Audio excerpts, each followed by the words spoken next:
रामदीप प्रताप सिंह जी। राधे राधे।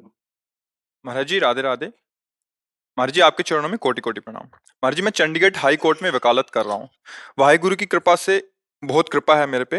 महाराज जी मेरी एक ही आपसे प्रार्थना है कि समाज में भाईचारा बना रहे और झगड़ा ना हो, एक दूसरे का सत्कार करें सब लोग। हाँ, आपकी भावना जो आप भावना कर रहे हैं वही हम इनको समझा रहे थे। पर ये तभी हो सकता है जब थोड़ा-सा सत्संग हो, क्योंकि सत्संग के बिना विवेक नहीं होता और विवेक के बिना ऐसी भावना नहीं हो सकती।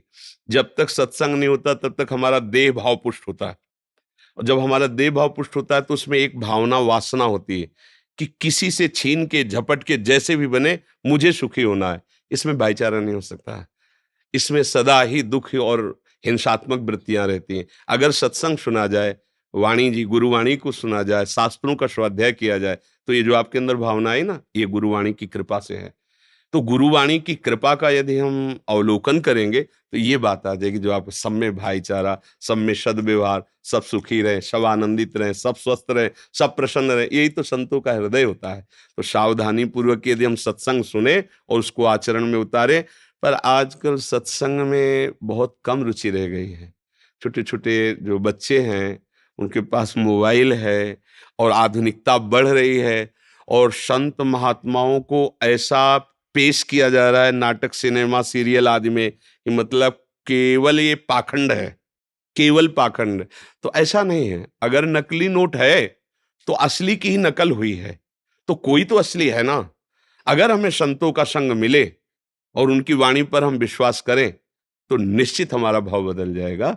और बिना सत्संग के भाव बदलना बड़ा कठिन है, क्योंकि कुसंग बढ़ता जाता है, हमारी राक्षसी वृत्ति बढ़ती जाती है। तो कितना राक्षसी वृत्ति, एक इंद्री की तृप्ति के लिए हमारा जैसा शरीर ऐसा दूसरे का शरीर है, हम उस शरीर को जला देते हैं, नष्ट कर देते हैं। तो मुझे लगता है सत्संग सुना जाए, उसका मनन किया जाए और कुछ नाम जप किया जाए। अगर नाम जप नहीं किया जाएगा तो सत्संग को पकड़ने की शक्ति नहीं रहेगी। जगह जगह महापुरुषों ने नाम पर बहुत बोला है, प्रभु का नाम, गुरु का नाम। नाम यदि हम जपे तो हमारी बुद्धि में प्रकाश होगा, वो बुद्धि बात को पकड़ पाएगी। नहीं, आप सुन रहे हो, समझ भी रहे हो, लेकिन पकड़ नहीं सकते। वो पकड़ की सामर्थ्य आती है नाम जपक में। जितना आप ईश्वर का, प्रभु का, गुरु का दिया हुआ नाम जप करोगे, उतने आपकी बुद्धि बलवान होगी और वो सत्संग की बातें पकड़ेगी, उतनी आप में दिव्यता आएगी। सच्ची बात समझ लो, बड़ी बड़ी सिद्धियां तुम्हारे चरणों में लौटने लगेंगी यदि आप भगवत भाव से युक्त होकर नाम जपना शुरू कर दें। आज बहुत लोग परेशान घूम रहे, पर दुख निवृत्ति का उपाय दुख ही खोज रहे हैं। दुख ही, वो बहुत टेंशन में, शराब पी लेते हैं, बहुत टेंशन में, चलो मनोरंजन कर लेते हैं। ये टेंशन मुक्त करने का उपाय नहीं। टेंशन में हो, हाँ ठीक, कमरा बंद करो, कोई शास्त्र निकालो संत महापुरुषों के, आप उसका एकाग्रता पूर्वक, अगर उसी दिन टेंशन दूर होने का उपाय न मिल जाए तो मुझे बताना। ना तो कोई संतों की बात समझ रहा है, ना शास्त्र की बात समझ रहा है, ना धर्म पे चलना चाहता है, तो बोलो अशांतस्य कुतः सुखम। जो अशांत पुरुष है वो कैसे सुखी हो सकता है? कैसे सद्भावना आ सकती है? कैसे सद्विचार आ सकते हैं?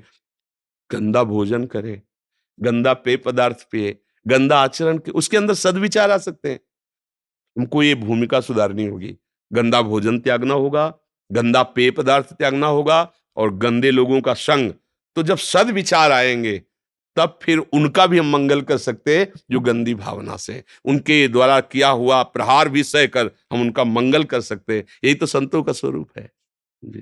बाबा जी, मेरी तो आपसे ना हाथ जोड़ के यही विनती है, प्रश्न मेरे पास कोई है जी जी जबरदस्ती मैं बनाना नहीं चाहता। जी आप ये है कि आप हमारे घर में और दिलों में वास करें, हमें अपनी सेवा में रखें और हमेशा हमारे साथ रहें। गलतियां ऐसा नहीं है हमसे होंगी, एक दिन में नहीं सुधरेंगे। आपका हाथ हमारे सिर पे बना रहे। सर, जब बाबा जी, जब सुदामा जी कृष्ण जी के पास रहने गए तो वाणी में लिखा है, दूरों देख दंडौत कर। तो दूर से देख के कृष्ण जी ने दंडौत की कि मेरे मित्र आए। तो कृष्ण जी को तो पता था कि भाई मेरा बचपन का दोस्त है और इसकी हालात बहुत बुरे हैं। तो जब कृष्ण जी उनके कक्ष में रात को गए, उनके जाने का समय आ गया, 2-3 दिन रहे, उनके पास रहे, जो गुरबानी बताती है। उनके पास गए तो कृष्ण जी ने उनसे पूछा आपको क्या चाहिए। जी तो सुदामा जी भी बहुत 64 विधियां उनके पास भी थी। जी वो कहते हैं मैं आपके साथ रहा हूँ, जी मैं आपकी बातों में आने वाला नहीं। क्या चाहिए इस पर अगर लगा। मेरी जो विद्या है जी। वो आपके हिसाब से जी समुद्र तट पे पड़े कंकरों पत्थरों की ज्यादा नहीं है, और आप विशाल हो, समुद्र हो, तो आपको सब पता है क्या चाहिए बाबा जी। बड़ी मेहर है, बड़ी मेहर है, बड़ी मेहर है। बहुत बहुत धन्यवाद। बहुत बहुत धन्यवाद। हमें तो ये आश्चर्य हो रहा है कि आप संसार के कार्यों में रत होते, ऐसी सद्भावना से युक्त है, इतने ग्रेजुएट पदों पे होते हुए भी आपको अभिमान नहीं है। ये बहुत गुरु कृपा है, ये बहुत कृपा है, संतों की हमारे कृपा। बाबा जी थे जी दिल्ली में। जी दिल्ली में गोविंद सदन गुरुद्वारा है, तो गोविंद सदन गुरुद्वारा है, बाबा विरसा सिंह थे। 2002 में मैं उनसे जुड़ा था, 2007 में उन्होंने शरीर छोड़ दिया था। जी वो गुरुद्वारा भी ऐसा है, बाबा जी ने कृष्ण जी का भी दिन मनाया जाता है, राम जी का दिन भी मनाया जाता है, हवन भी होता है जी। बाबा श्री चंद जी का। जी वहां पे हर तरह का स्थान बना है, और हमें यही ज्ञान मिला है कि हमने हर धर्म की इज्जत करनी है बिल्कुल। और सत्कार करना है। बिल्कुल। आपको मैं फॉलो करता हूँ, जी। और मैं पहली बार वृंदावन आया हूँ और मेरे मन में था मिलना है। बहुत बहुत बहुत कृपा है धन्यवाद, बाबा जी। बहुत बहुत शुक्रिया, प्रणाम, कोटि कोटि नमन, कोटि कोटि नमन।